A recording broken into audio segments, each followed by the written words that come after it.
Good evening, everyone present here today.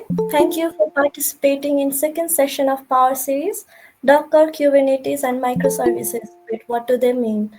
Hopefully, you'll be able to find it in this session. Please put your questions down on the chat during presentation, and we'll address them at the end of the session. Before we move on, let us all welcome our today's mentor, Sudeep Bhandari. He is a Pulchok graduate and is currently working on Canonical, company behind Ubuntu. Thank you for gracing this session, Dai. Welcome. Yeah, thank you. Can I take over now? Yes, sure. Yeah, just let me know if my voice cracks or it's slow or anything. Let me share my screen.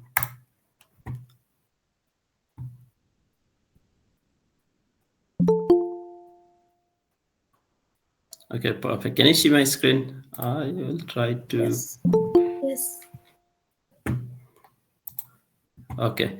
First, good evening, everybody. Thank you for attending. There's a lot of people, and I'm humble, and also thank you for inviting me. Today, we'll talk about Docker, Kubernetes, and microservices. And I've been working with Kubernetes and microservices in general for the past 2 or 3 years, and I've been writing some code, obviously. And so today will be about containers in general. All these terms, everything revolves around containers, and then there are a lot of nuances, obviously, and some I'll address, some obviously I'll gloss over because there's only so much time we have. So let's begin, and let me try if I can move the slides from here. Looks like I can't. Okay, so first, my assumptions are that you know what computers are and you know what programming is. Doesn't mean you have to be like an expert software engineer or a programmer. As long as you know what programming means and what people write programs for, you should be good. Which means this is going to be very basic. At least we're going to start from the very basic assumptions. That's why if you have been working professionally like for some time, or you have been developing applications for some time, this might be pretty basic for you, but I hope still you can find something out of this.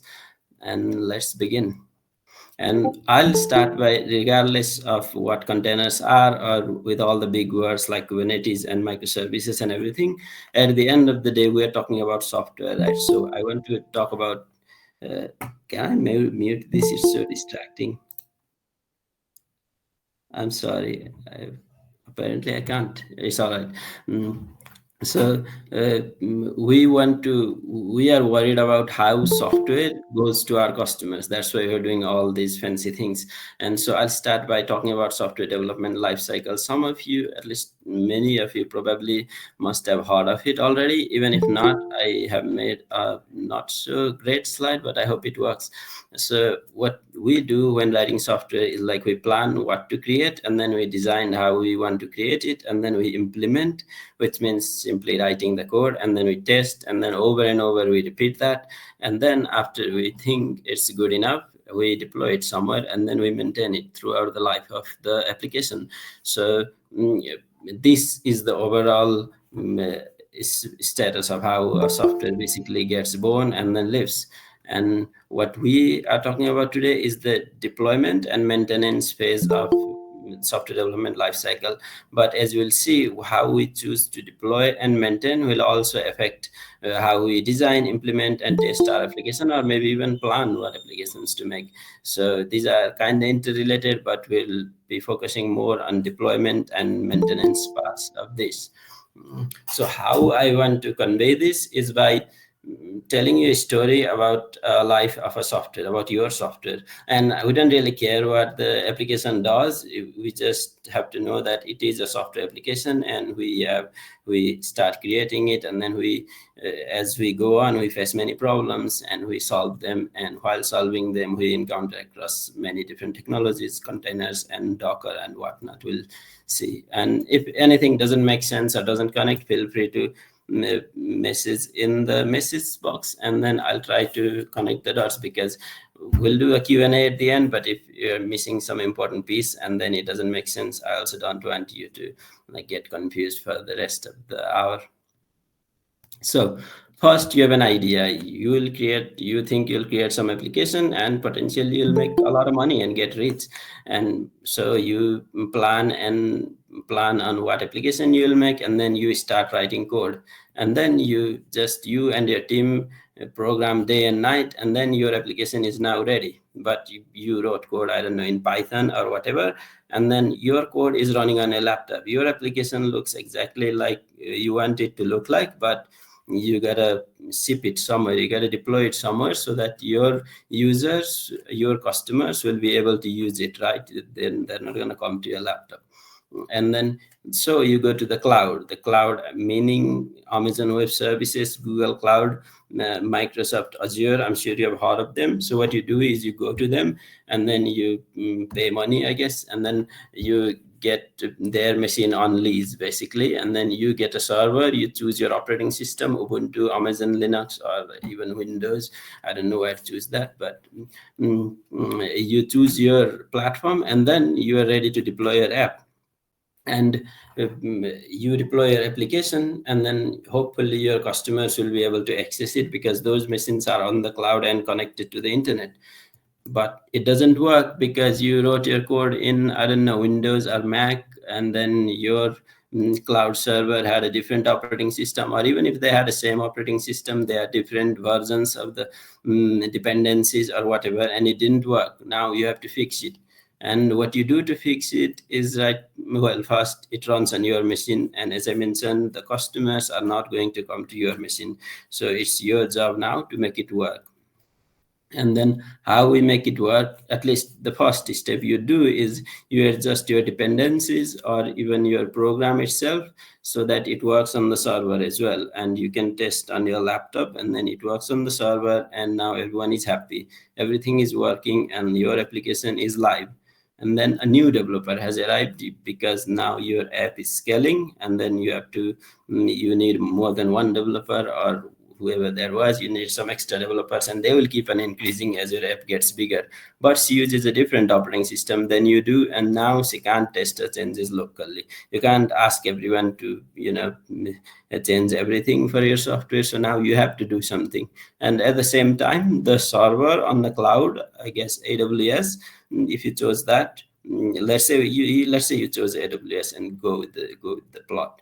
And then the server was updated to the latest version because Amazon found, I don't know, a security vulnerability in the older version of a package.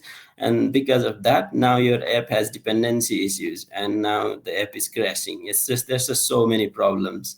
This is getting out of hand. And imagine if there are 10 developers and they all have different operating systems, at least different versions of operating systems, and nothing will work. You have to find some way to fix it. This is where containers come in.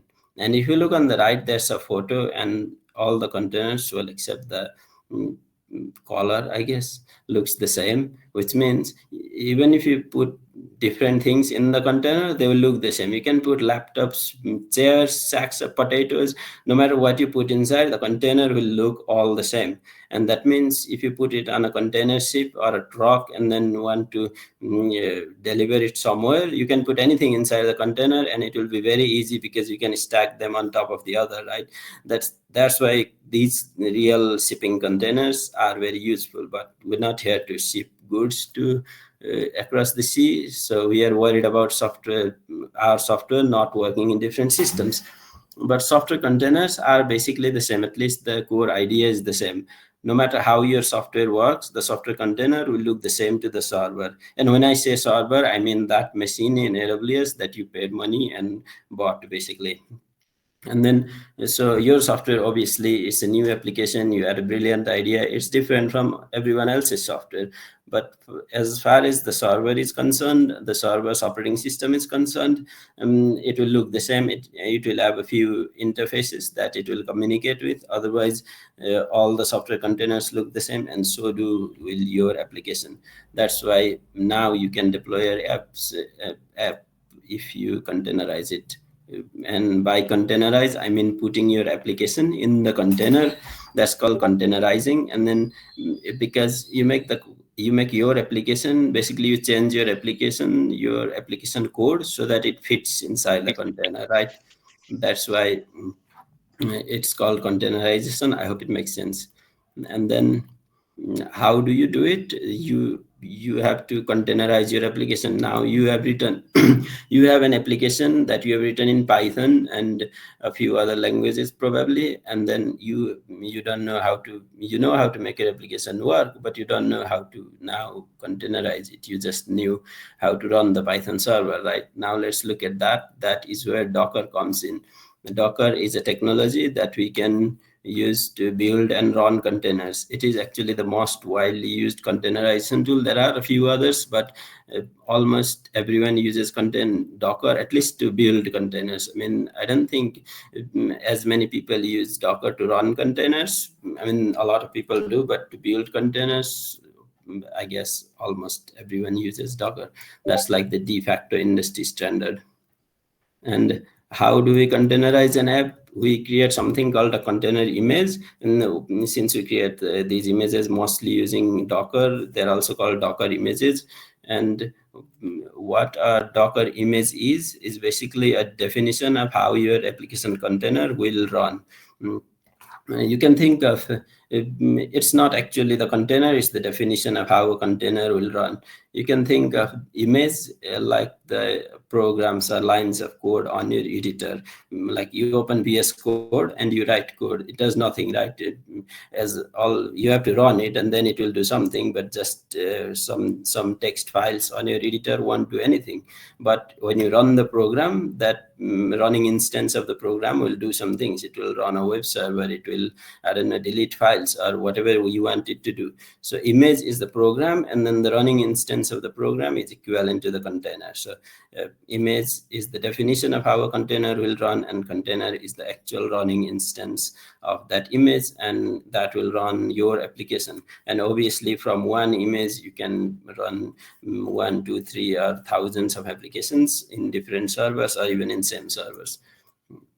So I hope it makes sense. Now you have containerized your application, and so by that I mean you created an image from your application, you ran the container on your cloud server, and now your app is live, and you don't have to care whether your application, your server in the cloud and your laptop have the same environment, or any other developers have the same environment, because now it doesn't matter. People just have to yeah, make sure that the container is running, and they'll be able to build the image again if they want to update the application, but they don't have to worry about the environment itself. And obviously your customers are also happy because the app is running, and then everyone's happy. So everything's going fine, business is booming, your customers increase, and so do the features on your app because they want many features. And now over time you have 12 people writing code for your app. And now what happens is, you can imagine if 12 people are working on the same app, it's pretty difficult to communicate across the team. And then one person is making one changes, and if parallelly another guy is making the same change, or another engineer is testing something which breaks because in the morning he had tested, and then during the afternoon someone else made some changes, and in the evening it's very hard to sync. And it gets even harder when you have 50 or 100 engineers, right? And then so we have to, obviously we organize the code properly so that it's not the wild west where anyone can do anything and break everything. But still, you can imagine someone changing something in the application, and something completely unexpected on the other side of the application breaks. So you want to avoid that because your team is growing, and you want communication to be easier, and you want your app to be more reliable. And by app I mean your entire application, your user interface. If you have mobile apps, your mobile app, and then the backend server and everything. And you think of breaking down your app into different business units, however it makes sense. And then after thinking and discussing with the other engineers, you break it into two container images for now. One will be the application server image, and then another will be the user interface image. So let's look what they do, and what each of these components do. The application server image on the left here, it fetches data from the database and it solves it in JSON. It does nothing else. It fetches the data, it solves it in JSON, and it will also do database writes and everything, but its entire job is to communicate with the database and then provide a consistent interface to other components or other pieces of software that want to communicate with it. And the user interface image or user interface container which will be created from this image will get the data from the application server container, and then it will present to the users in a nice and beautiful UI. And if we are 12 engineers, 6 engineers will work on application server and 6 engineers will work on the user interface. So now you have broken down the app into two different big components, and they are independent. Now the two teams have different priorities. The UI developers will develop UI. They don't care how the app server container works. They just want the data to be available in JSON as they want. They don't care how it gets the data or anything inside the app server. And app server developers, they don't care how the UI is implemented. They do care how if the UI works or not, because then the app is down and nobody gets paid, but they don't care about the implementation details.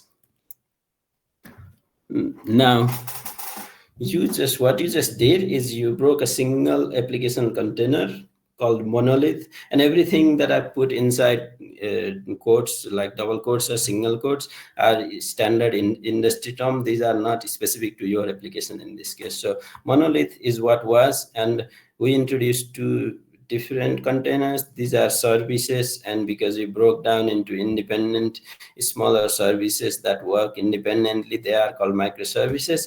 And this is one of the titles of the presentation. These are what microservices are, and this is the microservice architecture everyone keeps talking about.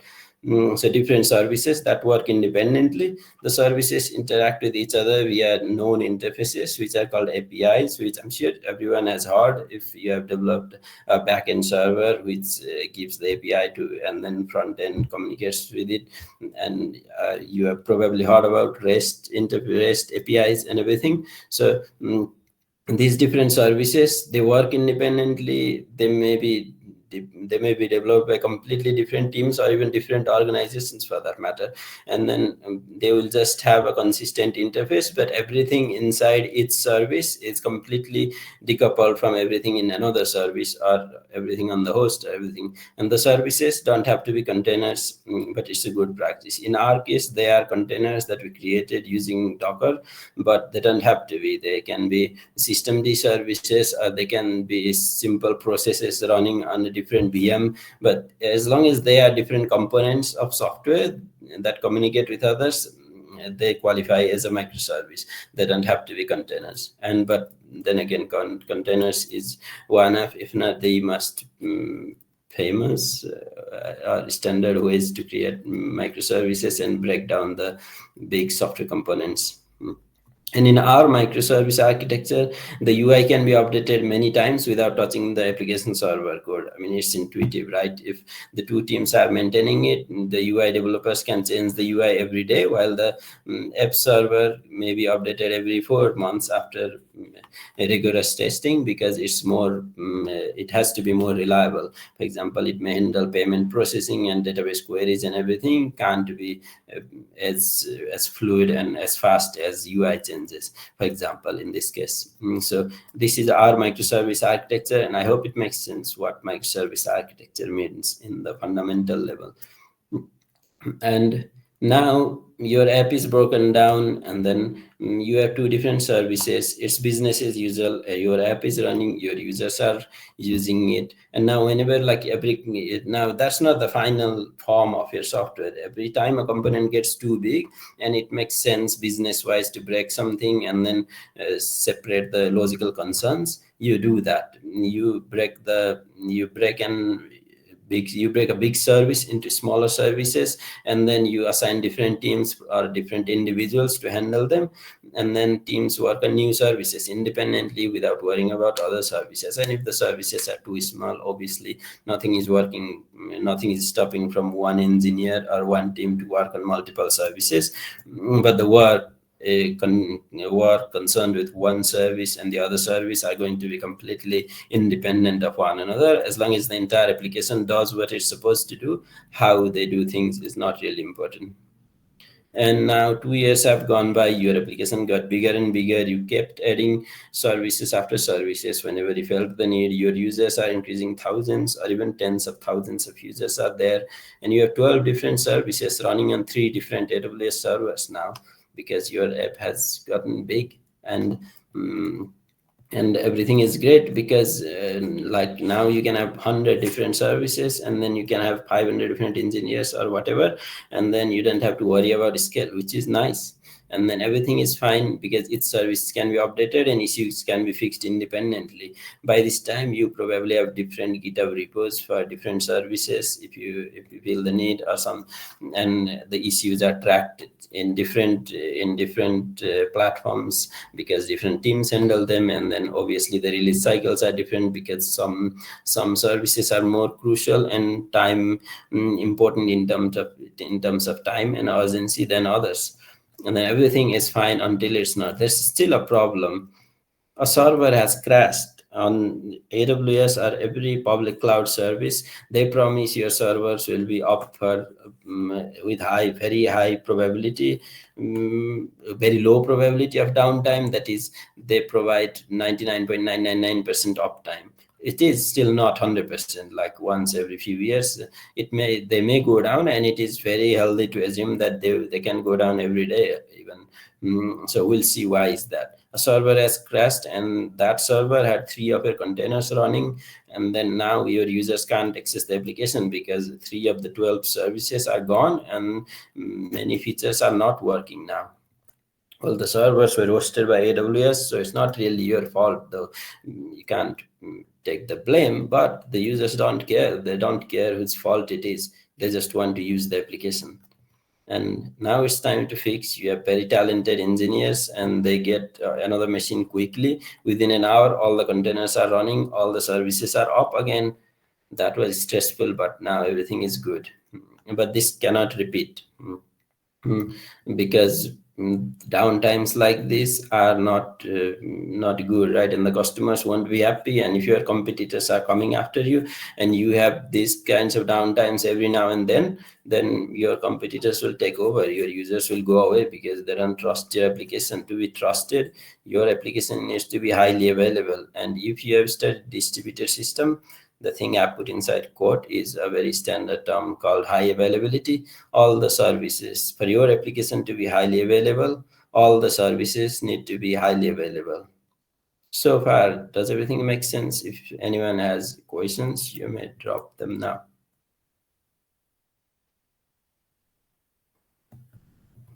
Great. And now we are at a position where we have divided our application into many services, and then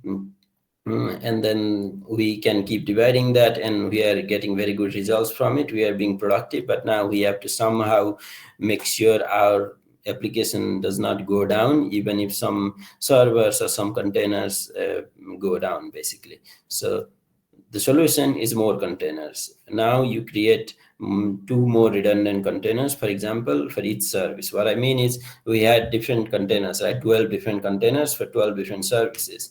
That is one container for one service. What if for one service we have 3 containers, and they will do the same thing, obviously, but if one or even 2 of them go down, your service will still be available, because one container will still be remaining. And all 3 of them going down at the same time is very highly unlikely, because if they are put in different servers, then 3 different servers which have 3 different containers of the same service going down at the same time is very, very unlikely. So you can be confident that your app is highly available. At least those services are highly available.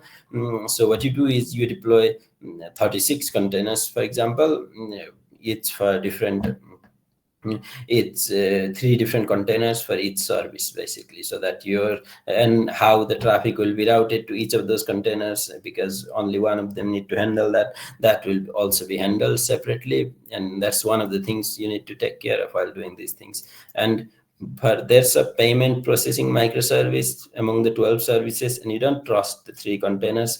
You want 6 containers to run on 6 different machines because you want to decrease the chances of failure even more further, because it is so business crucial that you just can't afford to get it down. So you just put more containers on more different machines so that you are more confident that your service won't go down. Now you have too many containers. You have 39 containers basically. I guess I did my math right, hopefully, but even if not, you get there's like a lot of containers. And they will keep increasing as your app gets bigger, because there will be more services, and more services means more containers, and even more actual virtual machines that run containers. So someone's got to handle this, right? All these containers have to be constantly updated and kept secure. If there are security updates from upstream dependencies, we have to immediately fix them, and the network traffic between them has to be handled correctly, because since there are so many services,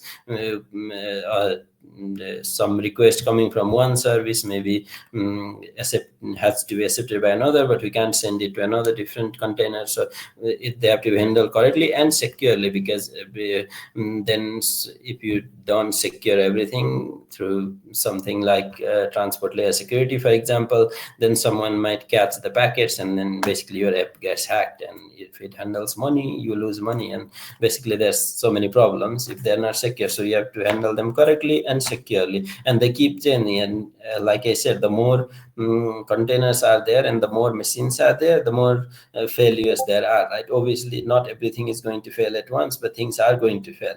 One server is going to go down, and you have to get it back, and then you have to configure it, the network traffic and security, everything again. So to do all this manually is almost infeasible, and then adding new containers, if we want more services, shouldn't break the existing infrastructure. You can imagine it's getting already too hard. If we have 39 containers and then we have to do everything manually, it's almost impossible. And then the deployment, updates, and monitoring of the container has to be automated. Therefore, people can't do it. That means somebody has to do it, right? Which means if we take the analogy of that ship, someone is got to handle this huge ship. Someone's got to drive this. And that is where Kubernetes comes in. Kubernetes comes from a Greek word, and it literally means pilot of a ship. I think it just means pilot, but in their language, it's more toned towards ship, because there were no airplanes before 200 years ago, I guess. And then this is exactly what we are looking for. So there are too many containers, they do too many things, and we have to somehow manage them. And Kubernetes, its one and only job is to do that. And obviously it includes so many things: networking, and where to put the actual containers, and then how to make sure the containers are there, how many containers need to be there, and then to handle the security between the network connection of the containers, and then to route the traffic properly to correct containers from correct containers. Everything comes under that. But the bigger picture is that to orchestrate those containers, Kubernetes is needed, and Kubernetes does the job very well. Kubernetes is also called KATS in short. I guess you've seen it already, and it's because it sounds nice and makes sense, and there are also 8 letters between K and S, so it makes sense. And it's the de facto container orchestration system in the industry. There are a few other options, but Kubernetes is what almost everyone uses these days, and it's fully open source. And Kubernetes will not go very deep into how Kubernetes works, because we started from software development lifecycle, from almost hello world, and then we could go on, and this should not be complete until tomorrow. So I don't want you to information overload you, but I want to discuss a little bit how Kubernetes works, and how it does things. It consists of control plane nodes and worker nodes. Obviously, even Kubernetes itself has to be highly available, because just like your application, Kubernetes also shouldn't be down, since it's handling your application. So it also has multiple control plane nodes and multiple worker nodes. And a node just means a server or a machine, and in your case, your AWS machine. And the control plane nodes control the Kubernetes cluster. What it means is that it manages the worker nodes, it manages where the containers should go to, and then where the in which machines a new container will be deployed, and then how the network traffic is handled. Just like whatever we mentioned Kubernetes does, Kubernetes control plane does it. Kubernetes worker nodes are the actual nodes, and by nodes again I mean the servers. Those are where the application containers are deployed. And then so Kubernetes control plane assigns worker nodes where the workloads are deployed. And then by workload I mean one of those 12 services, or if by now you have increased your services to many services, then your application will be deployed in the worker nodes. And so if one of the services goes down, another will be immediately deployed, another container will be immediately deployed. So it's always highly available. And that is almost it. Hopefully I have a couple more slides and then we can do a quick demo.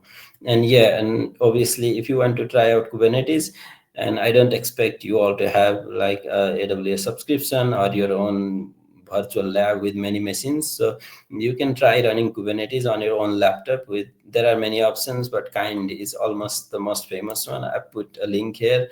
And I think you'll get the slide later, or even if not, you can just Google Kind and then you'll find it. And Kubernetes architecture, and obviously control plane contains many components that make Kubernetes work, and worker nodes also has many agents running on it.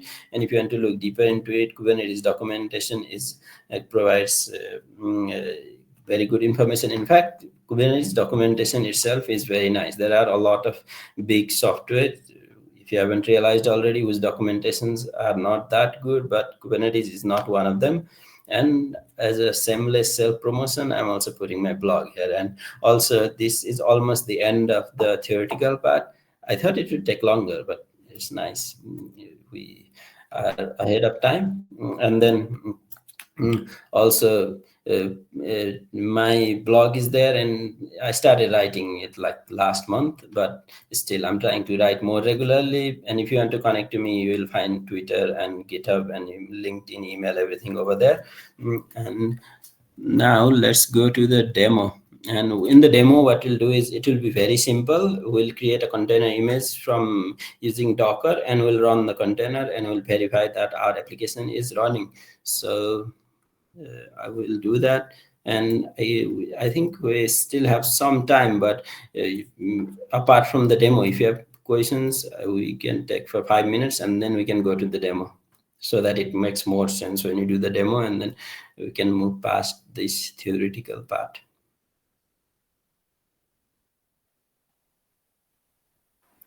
If any of you have any question, please put it in the chat box. Yeah, or you can I unmute and turn on your cameras and ask. It will be even nicer, so that I feel less like talking to a wall, because all of you have your cameras off.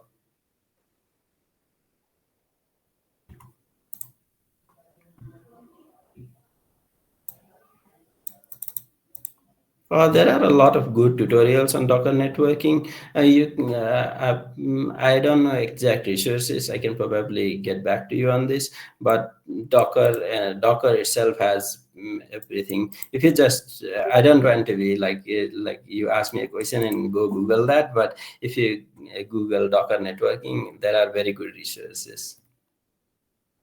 So I learned. I there is a very good resource. When I started, like I'm sorry, I can't remember. It was a very good resource, but I can't remember. If I remember, I'll put it in the message.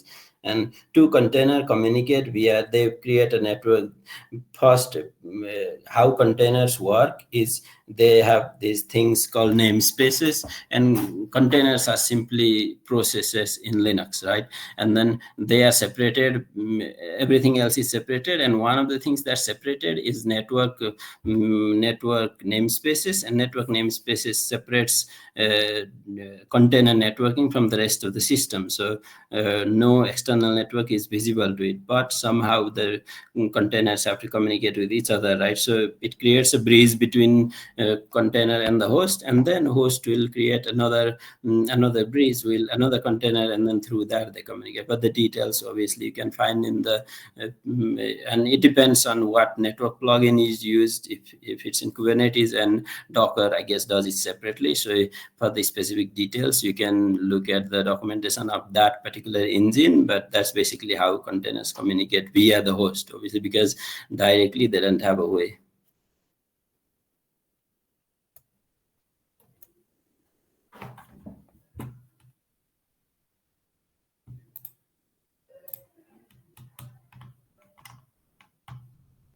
Yeah, Ubuntu image that you deploy on your machine or even the server has many things that a container doesn't, because a container again is not a VM, right? There's a lot of differences between a container and a VM, and the big one is every VM has its own kernel, and every container doesn't. It's just another process running on top of the operating system. That is why when you run an Ubuntu image a container, you run only what separates Ubuntu from rest of the Linux kernel. But on the actual Ubuntu image, there's you have to have the Linux kernel and everything that makes the operating system. And for the image, we don't need everything about the operating system, because it just has to be able to build other containers on top of it, and obviously to run the Ubuntu container.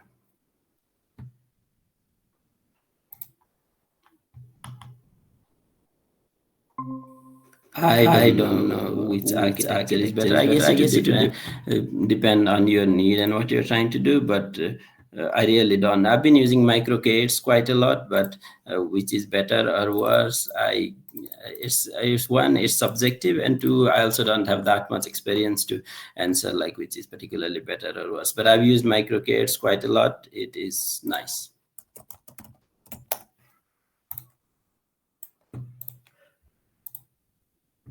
Prometheus, Grafana, and there's a tool for Jaeger. I don't know how to pronounce it properly. So Prometheus, Grafana, and Loki, which I think they call it LGTM these days. And then those are the tools I recommend and use regularly for monitoring.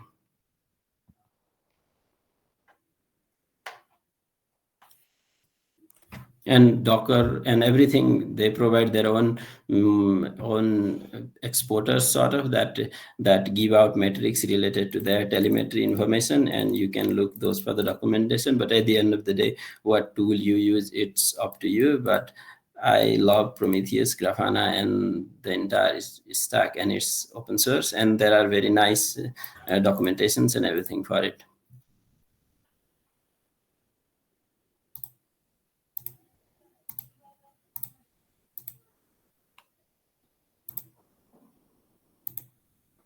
Yeah, if there's no more questions, we can continue to the demo. I'll stop presenting this, and yeah, if you've used containers, this is going to look so lame probably, because it's like the most basic example of a container that can be. I literally almost copied it from the Docker documentation, but I just wanted to show you, for those of you who have never used containers. Do you see my terminal?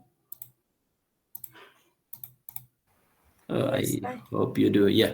Okay. So for those of you who have never used containers, I wanted to show just how you can containerize and deploy your application. And so I have a very simple Flask app. If you look, I have a app called Cool App, which is not so cool, but I'll still call it a cool app. And then what we have here is just a simple file. If we look inside that, it does nothing. It runs a Flask server, and on the root domain or whatever, it runs hello from my cool app. So all this app does is that, and in our example previously, our application would have probably multiple files and multiple directories, and then it would and then at the end it will run a server or something. And obviously we would have a lot more dependencies than just Flask. And here we have only Flask, and there's no new line, but it looks like this. Basically we have one dependency and one very small application that gives out this one in a particular port where we want it to. And then let me show you the Docker file. So what a Docker file does, it's just a template from how containers are created. And if you look on top, there's this Docker syntax, and then container images are built on top of each other, and then we build. What we want to do is, we want on the Ubuntu container, we on top of that we want to install some dependencies, that is Python, and then we want to copy the requirements, which only has Flask, and then we want to install those requirements. And if there are a lot, it would take probably a bit more time, and then we'll install that is to copy everything from the app to from our host to the container, and then we'll run the app. That is, our command is this, and depending on the app, it's going to be different, but the core idea is you build on top of something else basically. And here we just choose an Ubuntu image. We could do any Alpine or whatever, and there are in fact other containers which have Ubuntu with Python 3.10 or whatever, and those would be actually better because they are better optimized. But I just wanted to show you how to install everything, and then we can build our container. So Docker files is how we build containers, and to build container is pretty simple. We just Docker build dot, and then we'll provide some tag, and then we'll call is cool app latest. And by dot we mean the current directory, and the Docker file is in the current directory, so it will build the container. And I had already run that before, so it read everything from the case. Otherwise it would take like 30 seconds or 1 minute, but still it's the same. And if we look at Docker images and then look for cool, we have a cool app, and then with the tag latest, and then it was created 14 seconds ago. And this is what we built, and then now we have an image. Does anyone have a question so far? It's pretty simple. It can't get simpler than this.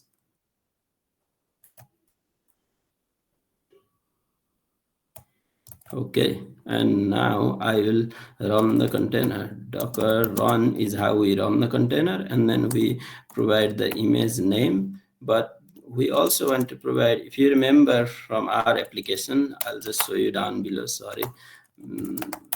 Our app will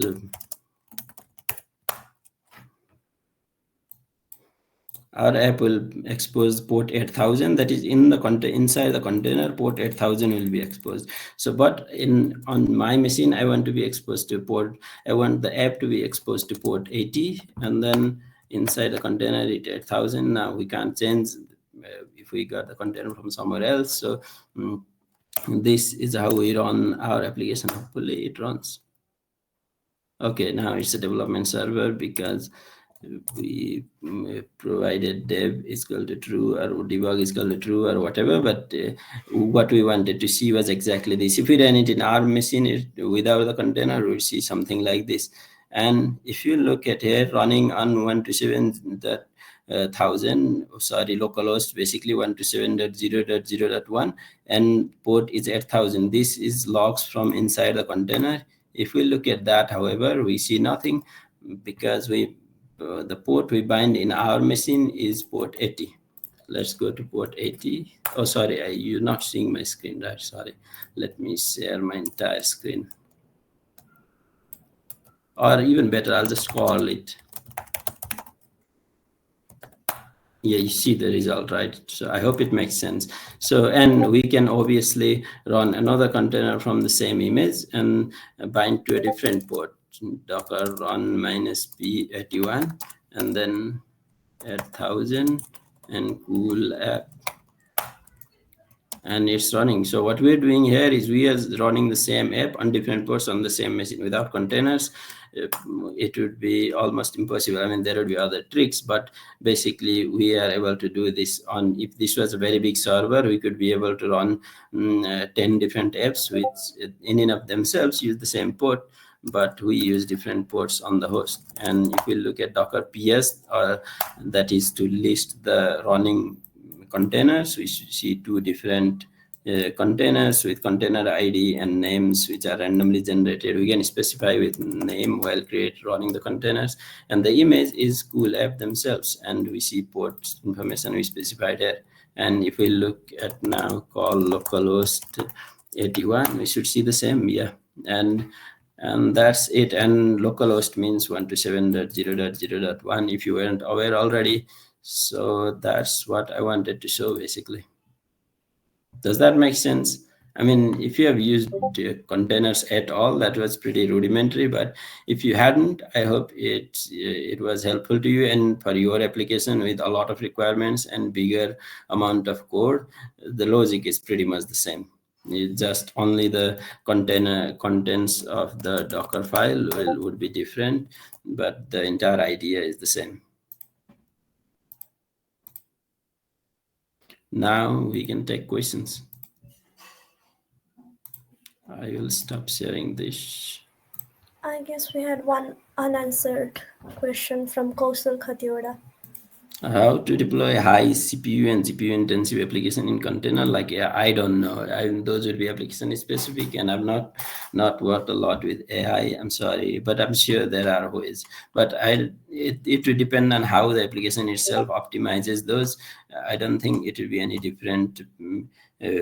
Just because they are AI GPU intensive applications, we just have to make sure they run on machines which have enough GPU. And those, for example, if you're using Kubernetes, you can specify on which machine or worker node, as we discussed before, to run a particular container. They're called ports, and containers run inside ports, but basically we can call them containers for our discussion, and we can specify where the containers can run. And so we just allow them to run in machines which have high amount of CPU and high amount of GPU, and we'd probably do that, but I've not done that. I've not run any GPU intensive applications. So take my word with a grain of salt.